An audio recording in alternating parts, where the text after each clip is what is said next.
Hello, I'm Bill Glose, Books Editor of Virginia Living, and today I have the privilege of speaking with former Poet Laureate of Virginia, Carolyn Kreiter-Foronda. Today we're going to be talking about her new book, The Embrace, and about poetry, art, and life in general. Carolyn, I would like to thank you for welcoming me into your house, and I love the art you have here, and I love the rustic look of your yard. This is such a beautiful and peaceful setting back here.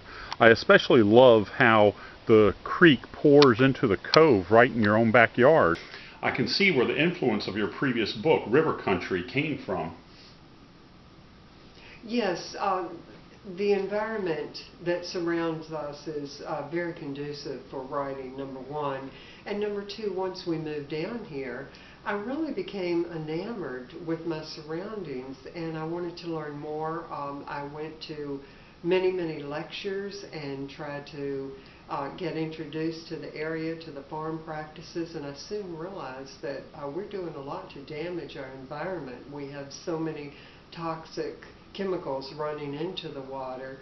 And my book, River Country, really focuses on environmentalism and our need to be aware of the environment. I also use nature symbolically in my writing, not only in River Country, but in all of my books. I pick up on the imagery, the natural imagery that surrounds us, because it really does get close to the universal themes in life. You served as the Poet Laureate of Virginia from 2006 to 2008. What do the duties of this position entail? Well, actually, there are no specific duties. The Poet Laureate is supposed to be physically able to go out and give presentations and also workshops. You don't even have to be an educator. What is most important is your background as a writer. You have to have produced at least one book, and also the committee looks at the honors and the awards, and the final selection is made by the governor. And Governor Tim Kaine made the selection for me. As an educator, I did go out and I did innumerable workshops, as you know, and also I gave many poetry readings. I just thrive on teaching. That is very much at the core of my being. While your current book features the life and art of Diego Rivera and Frida Kahlo, two of your previous books feature your own artwork on the covers. How do you feel that art and poetry complement each other? They complement each other in that I tend to be an experimentalist. I'm constantly trying to play around with language in new ways. And in my artwork, I'm also an experimentalist. On my first two books, my publishers, two different publishers, had asked if they could use the images from a couple of my paintings, which are colorist abstract art. Also, I think that art and poetry for me complement each other because I'm tuned in to the natural images that I see emerging in both poetry and also in the artwork. For example, Gathering Light, that is actually an orchid in flight in my mind. Dragon in Flight, I see a dragon definitely in the artwork that appears on the cover of my first book. And what about the visual appearance of poetry on the page? How do you view that, the importance of that? Oh, that's an excellent question. The typography, the typographical arrangement of a poem is as important to me as the content because I think that the structure enhances the content. I'm very lyrical in my writing. I work with syntactical arrangements to try to enhance that lyricism. I also work with assonance and consonants. I have internal rhyme. I do every trick I know to try to bring out the music. I was trained early as a pianist, and I can see that influence the way that I hear words, the way I hear language. I try to embody that in my work. Many of these poems display a complex structure unlike anything I've seen before. Can you explain the nature of a simultaneous poem? Yes, a simultaneous poem is actually three poems in one, and sometimes the poem deals with polar opposites. In my case, what I wanted to do was I wanted two voices to offer a couple of different looks, a couple of different views at what I saw in a painting. Sometimes one voice was the voice of Frida or Diego, and I might even pick an inanimate object for the second voice. Take a look at the two Fridas on the borderline between Mexico and the United States. Both voices are those of Frida.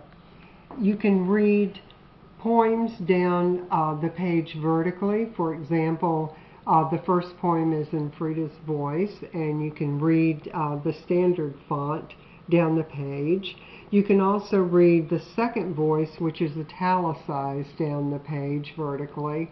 And then a third poem emerges when you read both voices together horizontally across the page. It's obvious from looking at your bookshelves that you've done a lot of reading on this subject matter, and also that you've compiled a lot of research, which is evidenced by all the sources noted in the back of your book. But what I'm wondering is if you've also done any research that did not come from books themselves. Oh yes, in fact, my husband, who is Hispanic and helped me out as an interpreter, traveled with me on two occasions. Once we went in 2006 and then again in 2010 to Mexico City. We traveled not only to the outskirts of Mexico, but we decided to go out to the mines so that I could see what it was like in that territory and get a sense of the natural surroundings. I think what was most helpful was going to the Ministry of Education, where I saw Diego's murals on site. And we also went to the Dolores Olmedo Museum, which houses a large collection of Frida's and Diego's work. We went to the Contemporary Museum of Art in Mexico City, where I saw Las Dos Fridas, the two Fridas, painting, which is magnificent, I might add. And we went out to Coyoacán to see Frida's Blue House, and went over to San Angel to see the Casa Museo, the museum house of Diego. What surprised you most during your trip, and did any of those surprises work their way into the book? You know, I think I was mostly just amazed by the grandness of Diego's murals. Everywhere I saw them, I was surprised. I thought that Frida's paintings would be the one that would capture my eye and hold my eye, and then the book would just revolve around her. But oh no, once I saw what Diego had to say about the indigenous people, about their festivals, about their work habits, and about the difference between the upper class and the lower class, which he wanted to see, be able to get along, the whole book changed. Everything changed. That was what surprised me more than anything else.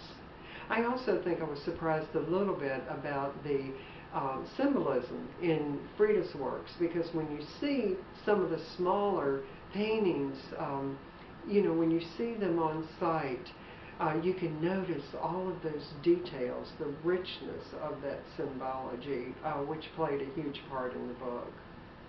These poems are filled with such emotion. It's obvious you feel great passion for these artists. Yes, you know, when I look at the artwork of Diego Rivera and Frida Kahlo, I do feel I feel their passion. And in fact, when I first saw their artwork, I felt as if they were talking through me. And that's when I decided I had a book in the making, and I began writing the poems. All you have to do is look at Diego Rivera's murals on site, and you see the indigenous people, and you care about their plight just as he did. And the same thing for Frida. After her horrific accident where she was impaled by a rod during a bus accident, she led a very different life because she was somewhat disabled, to put it mildly. And all of this angst comes out in her paintings. And I think any of us who have been through our own difficult times, such as I went through when I was much younger and nearly died, I had a near-death experience, I think that opens our eyes to the difficulties that others face. And what advice do you have for the beginning poet? I think that all beginning poets need to read as much as they possibly can. Read other poets, listen to their voices, try to find your own. Look at how poets work with language, discover as much as you possibly can. I also feel that beginning writers need to revise until they can make every single poem as cohesive as possible. And finally, work to discover your own unique way of expressing. Thank you very much for your time, Carolyn.